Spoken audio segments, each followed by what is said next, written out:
Alexa, what time is it? The time is 10 a.m.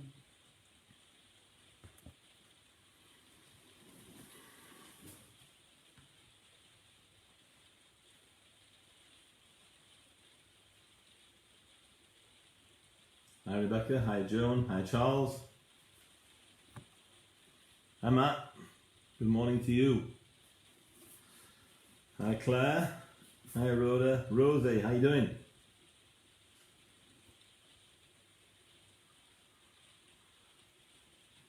Good morning Mary.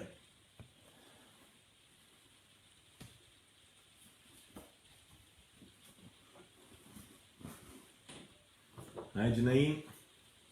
I've got both my cats with me this morning. I think there's a way that I can just turn this. No, I don't know how to do this. Oh, maybe that's it. Oh, there we go. Now, both my cats, for some reason, cuddling up together, which they never do. That's extremely rare. White one's not very well. Morning, Matt. So maybe the ginger ones, maybe they can sense it. Cat sensors. I don't know. Hi, Attack. Oh, they're coming in thick and fast now. This is brilliant. All, hi Leah, all tuning in for this sort of last-ish devotion. The whole family, Mary. Brilliant. Excellent. Right. Okay, so I'm going to get started, but it's lovely to have you all with us. Bit rainy here this morning, but nevertheless, it's not a terrible day. It's September, isn't it? At the end of the day, you've got to get it like this. Hi, Freya. Today I'm talking about the last proverb, Proverbs 31. Now, it's a well-known proverb, this one, and it's called The Wife of Noble Character. Hi, Mavis. And it's been written about a wife of noble character. Now, I think there's always a danger that it's easy for me to say the wrong thing if I'm doing a proverb or whatever it is, talking about women. Wouldn't be inconceivable that I might get something wrong. So first of all, disclaimer, I don't intend to. It's not my intention to get to say the wrong thing. I'm going to change the context of this slightly later on and make it not just about the wife of noble character, because first of all, not everybody who's watching this is a wife. I'm not a wife. I'm not even a woman. And I think it's important to realise that this scripture, yes, it's about a wife of noble character, but it's encouraging us all to be of noble character. Hi Miranda, hi Sam. So, let's see it in that context. But I'm going to start with how it was originally written, which is the wife of noble character. A wife of noble character who can find? She's worth far more than rubies. Her husband has full confidence in her and lacks nothing of value. She brings him good, not harm, all the days of her life. She selects wool and flax and works with eager hands. She's like the merchant ships, bringing her food from afar.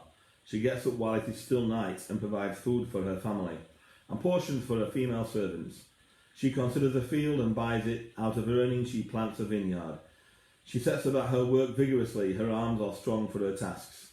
She sees that her trading is profitable and her lamp does not go out at night. In her hand she holds a distaff and grasps the spindle with her fingers. She opens her arms to the poor and extends her hands to the needy. When it snows, she has no fear for her household, for all of them are clothed in scarlet. She makes coverings for her bed.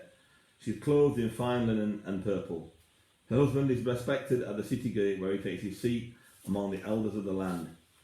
She makes fine linen garments and sells them and supplies the merchants with sashes. She is clothed with strength and dignity. She can laugh at the days to come.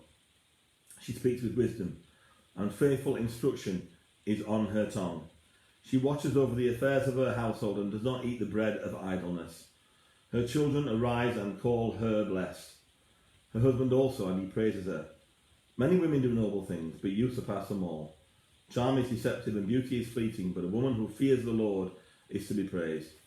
Honour her for all her hands have done, and let her works bring her praise at the city gate. Although there's one line in there that always makes me think of, remember that sketch that Monty Python did, The Yorkshireman? And there's one line here, it says, she gets up while it is still night, and it reminds me of them sort of saying, night, luxury, And anyway, forget that. Moving on. So, this is one of those chapters I think that has to be read a little bit in the context of the time. Some of these words don't really fit with today, do they? We wouldn't use words like she's like the merchant ships bringing her food from afar, or she grasped a spindle with her fingers. Certainly not in our world that we live in. Her husband is respected at the city gate. So, it's fine, it's pictorial language, and it's not an issue, the fact that some of that is maybe not the sort of language we would use today. What it's saying, hey Julie, what it's saying though is it's talking about a woman of noble character. And it's picking out on characteristics: faithful, strong, enduring, well-rounded, charitable, well-dressed, honourable, wise, kind, good mother. She attains, she excels, she's God-fearing. That's the thing it's really communicating. Hi Barbara. If we have a partner of noble standing, that's great. And I believe that I have. Rachel is decent, she's kind, she's supportive, she's lovely, she's awesome, she's pretty. I'm a lucky guy.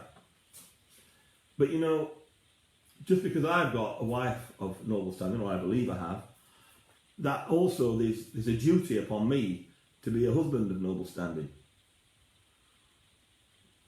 Let's be honest, there's a duty upon all of us to be a person of noble standing. All of us, I've mentioned a few times that we are all influencers, aren't we? All of us have a part to play in other people's lives. All of us either live with somebody, or we have a neighbour, or we have a friend, or we have a relation, or we have a mum, or a dad, or a brother, or a sister, or a nephew, or a niece. All of us are influencers. And all of us have a duty to be people of noble standing. Now, essentially, to be noble, in a nutshell, needs to be morally good, honest, decent. And that's really where it's pushing you towards. So what I thought I would do, in order to broaden this proverb, I'm hoping I'm not committing the unforgivable sin here, but I've created another proverb, Proverbs 32. And what I've done is I've created a proverb which I think, maybe, I've tried to pick up on some of the pertinent issues that have been described on the woman of noble character, but also throughout Proverbs. We've now worked our way right the way through Proverbs, and we're now on Proverbs 31, soon to be 32. And throughout that, there's been a lot of wisdom, and it's all spread out. So this is what I thought I would create here. This is actually not me telling anybody here how to live. This is me telling me how to live. This is me, Terence. You've got to be a noble person, a person of noble character. So here we go. Bring God into every day and every situation early. Be industrious, hardworking. Honour those who pay you money. Be credible. Be a person of integrity. Be honest and truthful. Keep your promises. Get up early. Be reliable. Have good manners. Realise that you are part of something much bigger than you can see or hear or understand.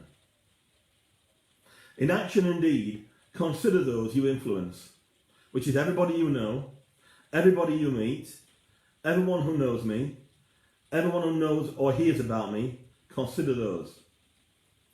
Do something risky every now and again.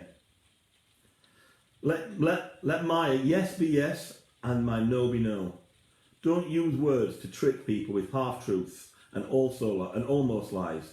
Be straightforward. If you talk about someone behind their back, make sure it's to build them up. Encourage and build those we meet. Be careful with sarcasm and mickey-taking. It's easy to get it wrong. Be kind, particularly if you think you're the stronger person. Try to be wise. Being wise isn't easy, but at least trying makes you a little wiser. Read Proverbs again. Terence, read Proverbs again. Connect with church. Get some fellowship to encourage and build you up. And encourage and build others up. Be supportive, be steadfast, be reliable. Be generous with your time, money, and energy. Forgive quickly. Don't keep a record of wrongs. Don't be scared to say you're sorry.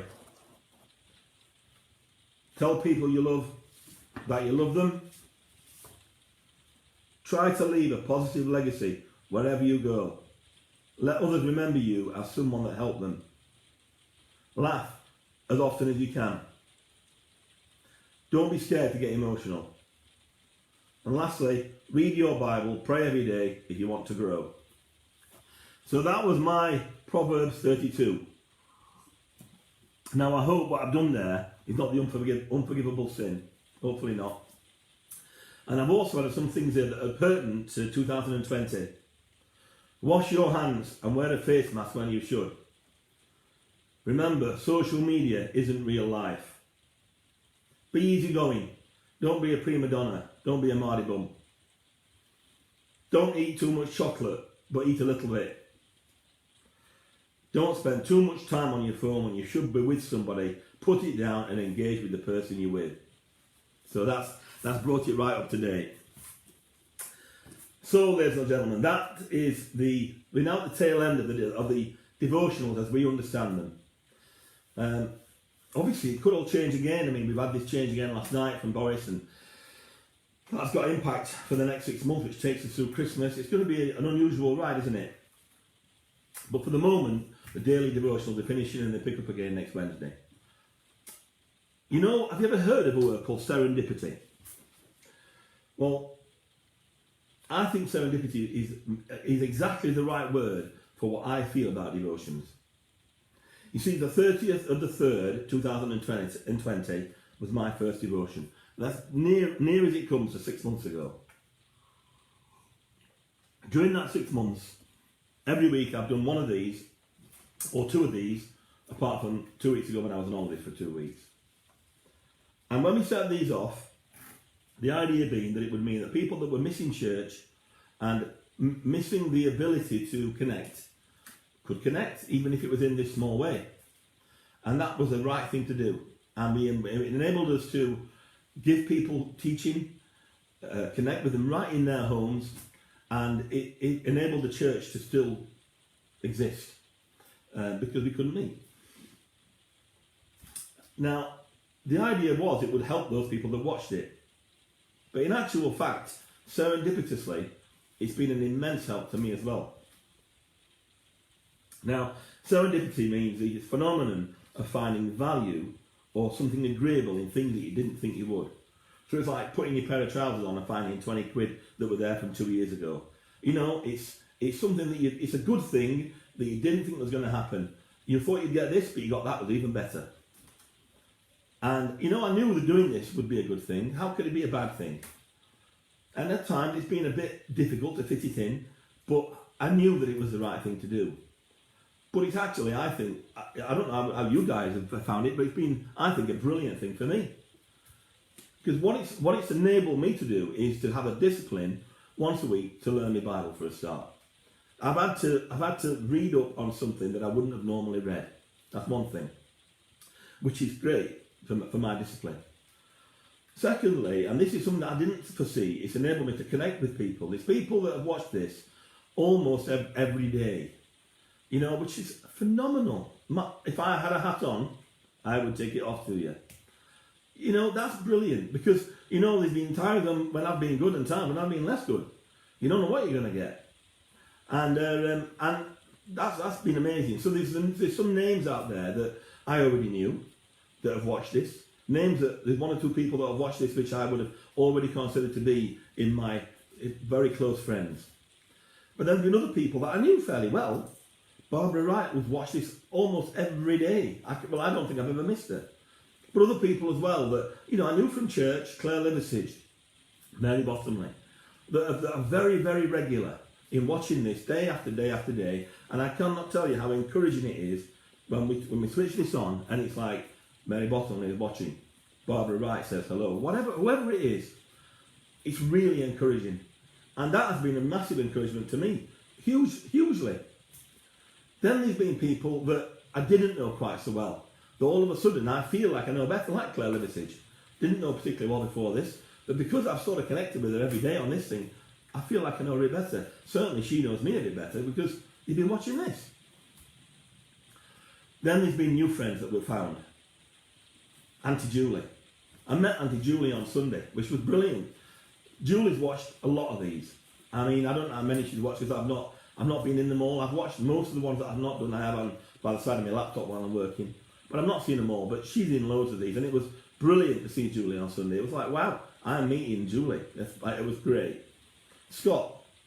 You know, I've got a friendly with Scott as a consequence of this thing. So I want to thank you all for watching it because it's been a real blast for us. It's been serendipitously incredibly beneficial.